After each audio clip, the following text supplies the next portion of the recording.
are officially halfway into the 2021 campaign, and today the NASCAR Cup Series has got a doubleheader on its hands at one of the most unique and difficult racetracks to master on the circuit. Welcome to Pocono Raceway, as MDK RaceDay gets you ready for the first race of the doubleheader weekend, the Pocono Organic CBD 325 in Long Pond, Pennsylvania. Cloudy skies are expected to stay all race long in the mid-70s with just a 22% chance of rain, and humidity is going to be in the mid-60s. Welcome, ladies and gentlemen, to the first episode of MDK RaceDay since Darlington in May. It's been a long time since I last did one of these, but as you notice, I've been a lot more active on the channel. It's starting to get my momentum back rolling, and I'm happy to be doing this series once again and get you filled in with everything you need to know before today's doubleheader. Let's begin with our Inside the Lines storylines, and unfortunately we begin on a very sad note. We lost a member of the NASCAR community last night. Jack Ingram, a winner of 5 NASCAR championships, including 2 NASCAR Xfinity Series championships and a winner of 31 Xfinity Series races, unfortunately has passed away at the age of 84. The North Carolina native and 2014 NASCAR Hall of Fame inductee was a force in the NASCAR sportsman competition during the 1970s, winning championships in 1972, 73, and 74. NASCAR chairman and CEO Jim France made this statement regarding the passing of Jack Ingram. He says, quote, "There's no better way to describe Jack Ingram than Iron Man. Jack was a fixture at short tracks across the Southeast most days of the week, racing anywhere and everywhere. He dominated the late model sportsman division like few others. He set the bar for excellence in the Xfinity Series as its most popular driver in 1982 and champion in 1985. Jack was an old school racer, and his work on his own car helped propel him to victory lane hundreds of times. Of our current 58 NASCAR Hall of Fame members, he is one of only 6 that was elected based on his career and contributions in the grassroots level of our sport. On behalf of the France family and NASCAR, I offer my condolences to the friends and family of NASCAR Hall of Famer Jack Ingram." Now on to a more lighter subject. Our second story on ITL Storylines is regarding the sport of NASCAR as a whole.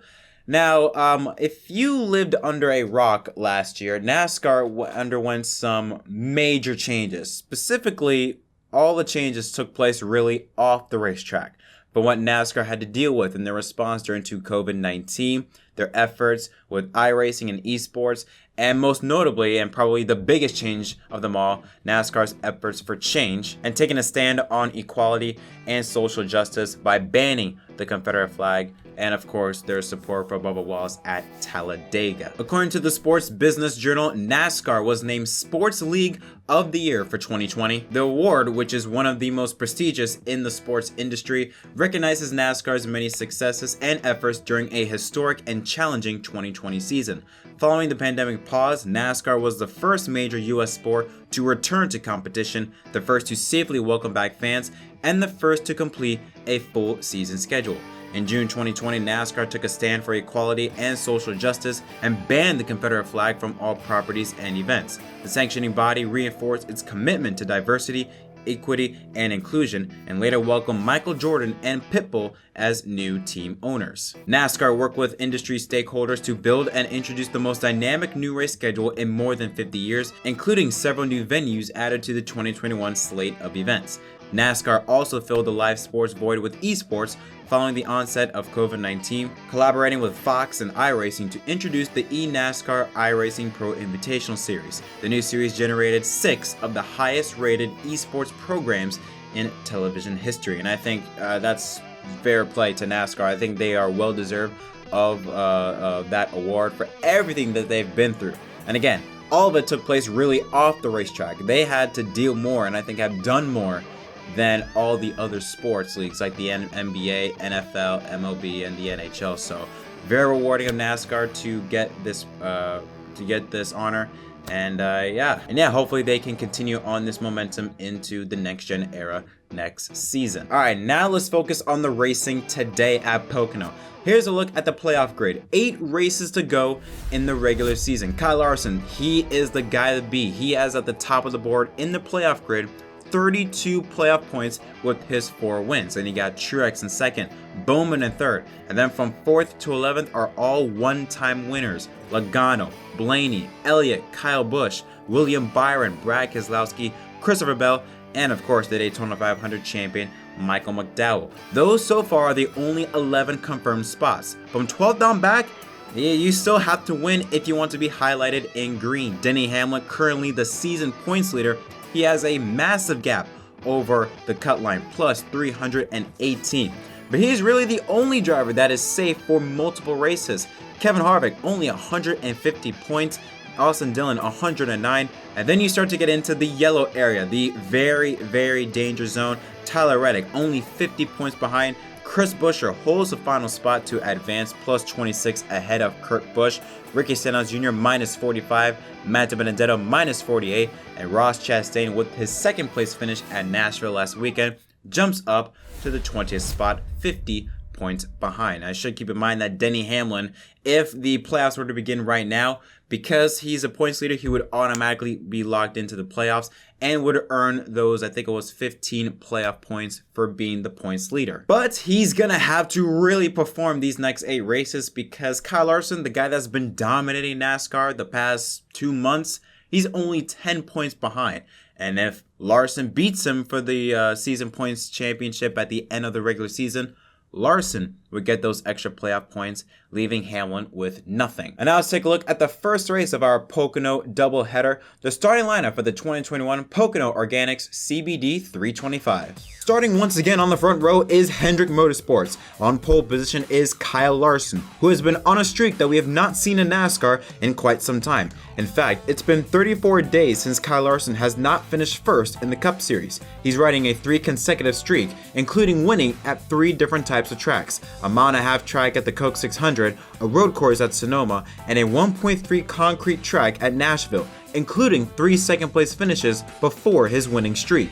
And to his outside is his Hendrick teammate, William Byron. Coming off of a 3rd-place finish last weekend, he has finished in the top 10 in 4 of his 6 Pocono races. The Blue Ovals fill row 2. Kevin Harvick, the defending winner at Pocono, sits alongside Joey Logano, who scored his 2nd ever win in the Cup Series in the summer of 2012. After a very eventful race at Nashville, the 2017 summer winner of Pocono, Kyle Busch, will once again try to challenge Hendrick Motorsports from the 5th position. To his outside is Ross Chastain, coming off an incredible run, finishing 2nd last weekend, will start alongside in the 6th position. Chevrolets make up row 4. To the inside is the 47 car of Ricky Stenhouse Jr.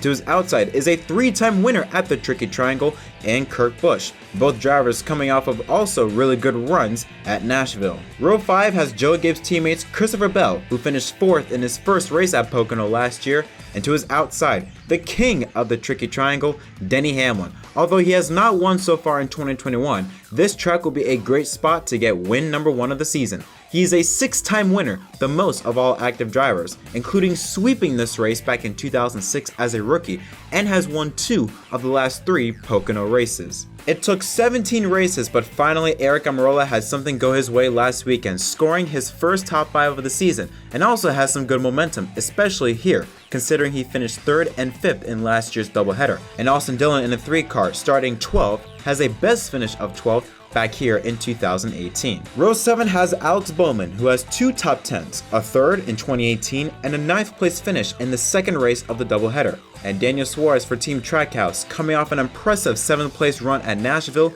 will start 14th. Row 8 has 2-time Pocono winner Marchuk Jr. trying to get back into form since his win at Darlington in May, and in 16th spot is the 8 car of Tyler Reddick. 2021 Daytona 500 champion Michael McDowell will start 17th.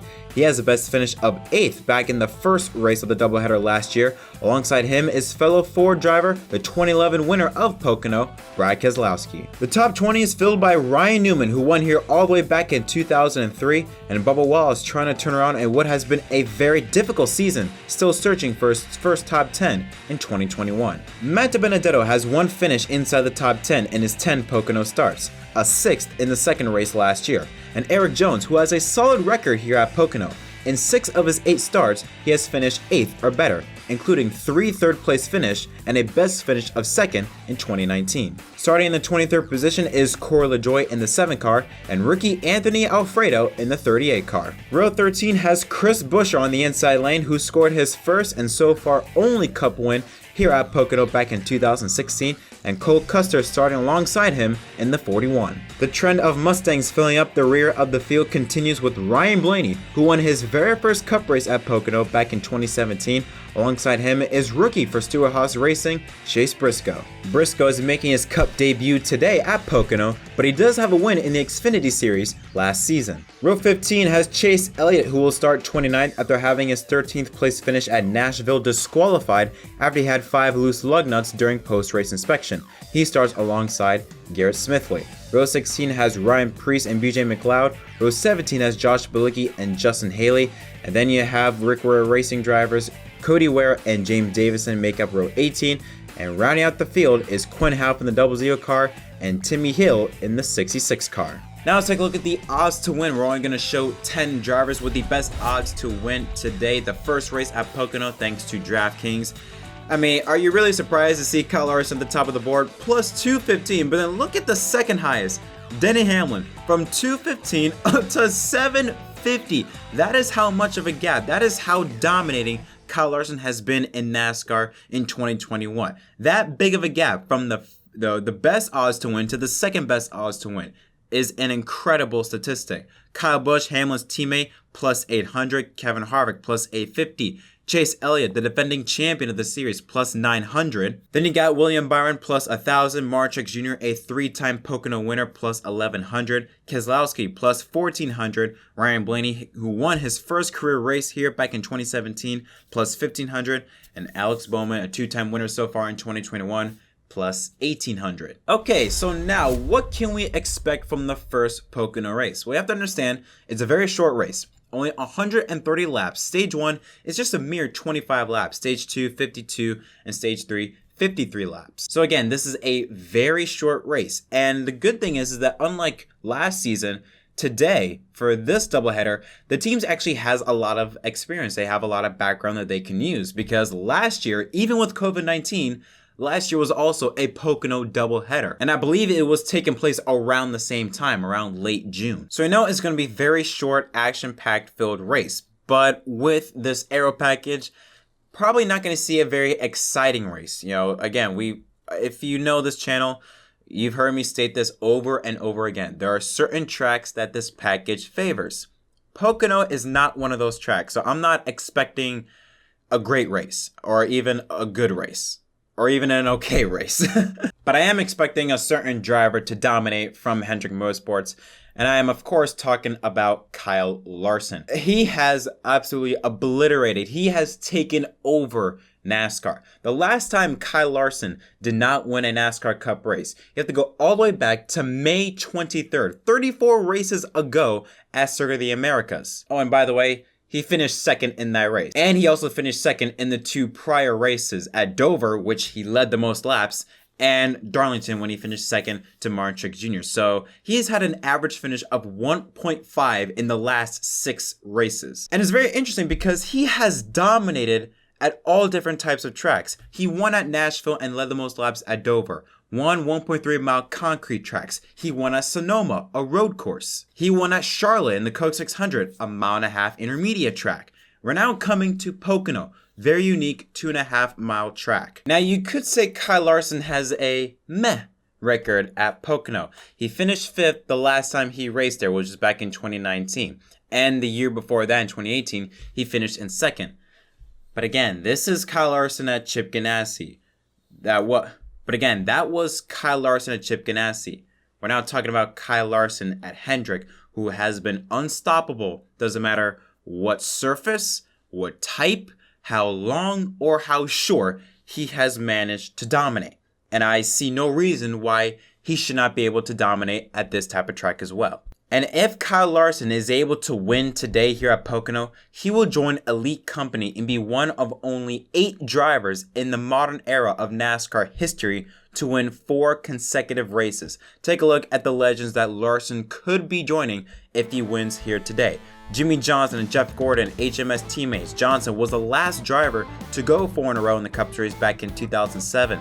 Gordon, with his godly-like season in 1998, Mark Martin 93, Bill Elliott 92, Harry Gant, Mr. September in 1991, Dale Earnhardt in 87, Waltrip in 81, and Kelly Yarborough was the first to do it in the modern era in 1976. You should keep in mind that 6 of those 8 drivers are part of the NASCAR Hall of Fame, and 6 of those 8 drivers are NASCAR Cup champions. It would be 7 drivers in the NASCAR Hall of Fame because Johnson will eventually be part of it, but for now it's just 6. But Larson could already join that company, and he's not even 30 years old yet. I believe he would be the second youngest to be able to hit that mark. I think the youngest is Jeff Gordon, if I'm not mistaken, but he has a strong chance of doing that. Now, everyone wants to know, is there anyone that could possibly stop Kyle Larson from going 4 in a row? I got 4 drivers in mind. 2 of them are from the same team. The other one is a teammate of his. And the final driver that I have in mind is someone that needs to desperately turn his season around. Let's first start off with Joe Gibbs Racing and the 2 drivers, Kyle Busch and Denny Hamlin. Kyle Busch, in my opinion, seems to be the one driver that's been able to step up to the plate and challenge not only Larson, but just Hendrick Motorsports as a whole. We look back at Charlotte in the Coke 600. It looked like it was going to be HMS 1, 2, 3, and 4 until Kyle Busch, during that last pit stop, that last run, he managed to break up that top 4, and I believe he finished in 3rd behind Larson and Chase Elliott, or William Byron, one of those 2, I believe it was. But he was able to break up that gap. And at Nashville, it seemed as though in the beginning that it was going to be Kyle Busch and Kyle Larson once again, until Kyle Busch had issues after stage 1 and fell off. Same thing in the All-Star race. At the beginning, it was Kyle Busch and Kyle Larson. Then Kyle Busch had issues and fell off. So it seems as though that if Busch does not have any issues, if his car stays strong the entire race, he can be a threat for Kyle Larson. Another threat could be his teammate Denny Hamlin because of the type of track we're going at. Like I said in the starting lineup, he's a 6-time winner at Pocono and has won 2 of the last 3 races, including last year when he won, I believe, the 2nd doubleheader. So Hamlin has a lot of success in the same package, in a recent aero package with this high downforce. So he knows how to win there. Pocono, a track that he normally dominates. And it's also the type of track where the team can really try and turn his season around. After Talladega on April 25th, Denny Hamlin had about a 140, 150 type of gap, a lead ahead of Kyle Larson. Now it's just down to 10 points between the 2 drivers. And also, while Larson has been winning, Hamlin has been struggling since Talladega. We have to understand, he opened up the season. In the first 9 races, he finished outside the top 5 1 time, and that was an 11th place finish at Homestead. In those first 9 races, 8 of them he's finished inside the top 5. That's why he had such a big points lead at the beginning. But again, since his 32nd place finish at Talladega, he has been struggling. Only 1 top 5 in the last 7 races, and that was the 5th at Darlington. Although I shouldn't really say struggling, that'd be the wrong word to use, but let's just say not as consistent. Again, you go from 8 top 5s in the first 9 races to only 1 top 5 in the last 7 races. So clearly, the 11 team has lost their mojo during the second half of the regular season. But you're coming to a track that you dominate, that you know inside and out, you know how to win at. I could definitely see the 11 team circling the 2 Pocono races as their opportunity to steal not 1, but both wins and get themselves into championship form. Now, our third driver that we're going to talk about is his teammate, Kyle Larson's teammate, William Byron. In my opinion, he's been the 2nd best out of the Hendrick Motorsports stable, and he has a very solid record at Pocono. 4 top 10s in his 6 Pocono starts. In fact, he has the best average finish, William Byron. He has the best average finish out of anyone currently at Pocono with a 9.67. He's the only driver to have an average finish under 10 at this racetrack. He finished 14th last year in the first doubleheader and 7th in the second doubleheader. So he's very consistent. Again, besides those 2 finishes, he finished 14th and 18th, which were outside the top 10. Aside from those 2 races, he has been very consistent. Again, not only has he been very consistent at Pocono, he has been very consistent in 2021 so far. 13 top 10s, and he has 7 top 5s so far in 2021. And look at his last races. He finished 3rd at Nashville. Very solid run for him. He finished 35th at Sonoma after having a crash very late in the race. But outside of that, a 4th in the Coke 600. And I think he was the only driver to really be able to contend with Larson in that race. An 11th at Coda. Unfortunate circumstances, the race had to be called off. But before that, a 4th at Dover. Another 4th at Darlington. He has been very consistent, again, at all types of tracks. And in my opinion, he has been the only HMS driver to consistently keep up with Larson. Maybe not so much contend with Larson by battling with Larson for the lead or being, trying to put up a fight. But he's been there. He's been around the mix. If you see Larson, Byron's not that far behind. So if there was an issue with Larson, or let's say Byron steps up to the plate and he and his team can somehow produce a better car than Larson, they can for sure be a factor in keeping Larson from winning 4 in a row here today. And finally, we're going to talk about Kevin Harvick. Now, him, his team, and really, quite frankly, his entire company has had an abysmal 2021 season so far. So far, no one has won a race in the Cup Series in this season. And he is the only driver at Stewart-Haas Racing to have more than 1 top 5. Eric Almirola just got his first top 5 last weekend at Nashville.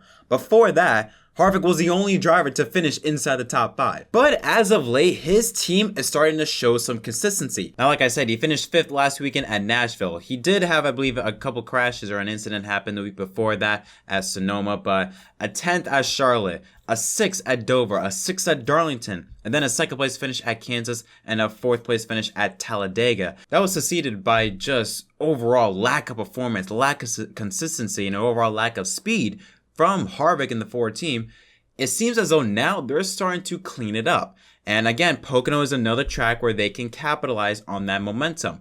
Harvick is technically the defending winner of this race. He won the first race of the doubleheader last season. And on top of that, he finished 2nd in the 2nd Pocono race. So he's finished 1-2 the last 2 Pocono races. On top of that, you add that consistency and that speed that team is starting to build.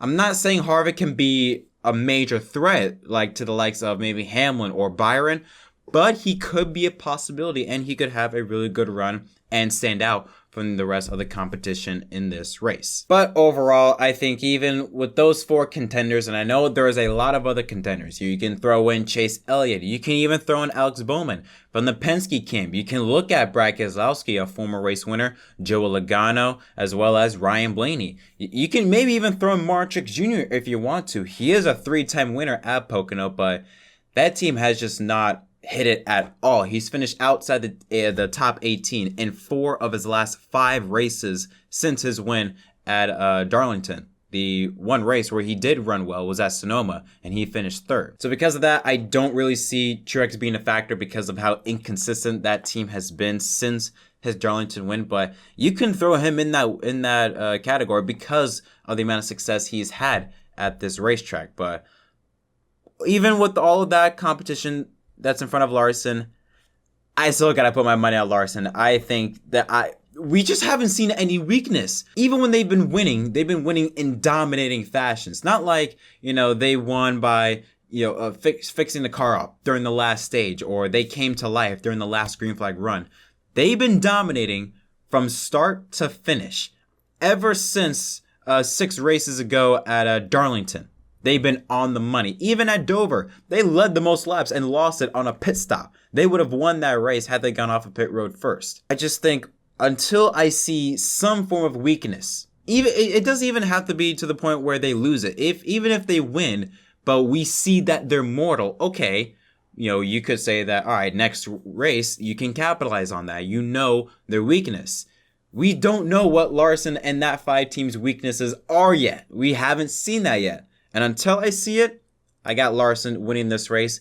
He is going to go 4 in a row in the first race at Pocono. And on top of that, I think he's going to take over Denny Hamlin and become the newest season points leader. But yes, that's going to conclude the first doubleheader episode of MDK Race Day from Pocono.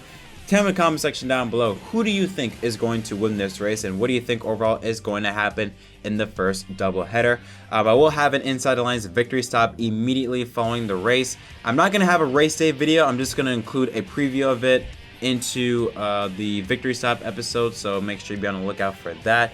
But until next time, my name is Jett from MDK. Sit back, relax, and enjoy the Pocono doubleheader. We'll see you next time.